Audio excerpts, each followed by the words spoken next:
Kyle Anderson with the University of Saskatchewan's College of Medicine has seen a lot of misinformation out there during the pandemic. He says it's coming from uneducated people. If the first thing they hear is one, chiropractor's opinion about how masks have no possibility of working, and then you've got thousands of, research scientists who do this for a living who say it does, someone will say, well, I heard this other thing first, and that's what I'm going to choose to believe. So here's some fast fact-checking.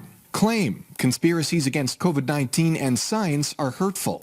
Anderson says people who support this kind of rhetoric are helping the enemy virus that we're trying to defeat. Sure, it might be your right not to get vaccinated. It might be your right not to wear a mask when we didn't have a mask mandate.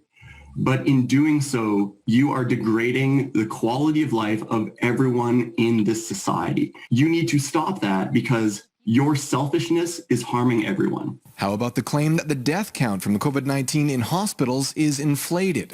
Some people just don't believe that doctors have the competence and expertise to say that, yes, this lung infection that led to someone dying because they could not get enough oxygen, it was because of COVID. And some people will say, well, they had other pre-existing conditions. That doesn't negate the fact that they would be alive if they had not become infected. Next up, misinformation spreads faster than the truth.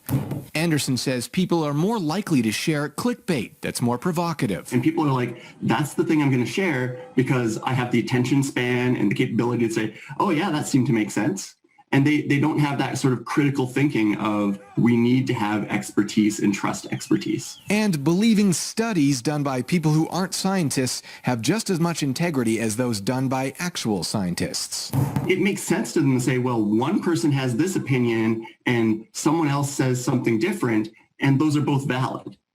As a scientific community, we know that one opinion that goes against 1,000 scientific studies is not reliable. He says you don't need to believe science for it to be the truth. Pat Mackay, CTV News, Saskatoon.